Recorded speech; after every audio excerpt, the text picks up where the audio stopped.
Hi hello. അങ്ങനെ ഇന്ന് Sunday evening ആയിരുന്നു. അങ്ങനെ പുറത്തോട്ടൊക്കെ പോയി ഫുഡ് കഴിക്കാമെന്ന് തീരുമാനിച്ചു. അപ്പോൾ നമുക്കൊരു പുതുതായിട്ട് എന്ത് തുടങ്ങിയാലും അതിനകത്തൊരു ക്യൂരിയോസിറ്റി കാണൂലേ അവിടെ എന്തായിരിക്കും എന്നുള്ളത്. അങ്ങനെ ഞാനിന്ന് പോയത് ചട്നി മാമിയാണ്. വഴിയോരക്കടയിലെ കിളിമാനൂരിൽ അവരെ തന്നെ മറ്റൊരു ബ്രാഞ്ചാണ് ഈ ചട്നി മാമി.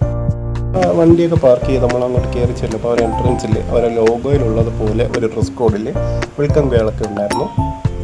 അവർ ആ ഇൻറ്റീരിയർ അവർ ചെയ്ത് വെച്ചേക്കുന്ന വർക്കുണ്ടല്ലോ, അത് എടുത്തു പറയേണ്ടതാണ്. അവിടുത്തെ ഒരു ആംബിയൻസ് നമ്മൾ എടുത്തു പറയേണ്ടതാണ്. അവിടെ അത് ഹൈലൈറ്റ് ആയിട്ട് തന്നെ നിൽപ്പുണ്ട്.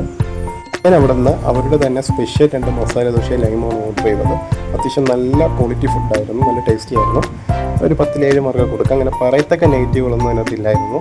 ഇങ്ങനെ ബില്ലൊക്കെ പേ ചെയ്ത് നമ്മൾ പുറത്തോട്ട് ഇറങ്ങുമ്പോഴത്തേക്ക് ചെറിയൊരു ഫോട്ടോഷൂട്ടിന് പറ്റിയൊരു സെറ്റപ്പും കാര്യങ്ങളൊക്കെയാണ് അവിടെ ഉള്ളത്. നമ്മൾ നൈറ്റൊക്കെ പോവുകയാണെന്നുണ്ടെങ്കിൽ അത്യാവശ്യം നല്ലൊരു ആംബിയൻസ് തന്നെയാണ് നമുക്ക് ഫീൽ ചെയ്യുന്നത് അവിടെ. ഫാമിലി ആയിട്ടും കപ്പിൾസായിട്ടൊക്കെ പോകാൻ പറ്റിയ നല്ലൊരു റെസ്റ്റോറൻ്റാണ് ഇത്. കിളിമാനൂരിൽ നിന്ന് വെഞ്ഞാറമൂട്ടോട്ട് പോകുന്ന ഹോട്ടൽ പുളിമാത്താണ് ഈ ഹോട്ടലുള്ളത്. ഇതൊരു കംപ്ലീറ്റ്ലി പ്യുവർ വെജ് ഹോട്ടലാണ് കേട്ടോ.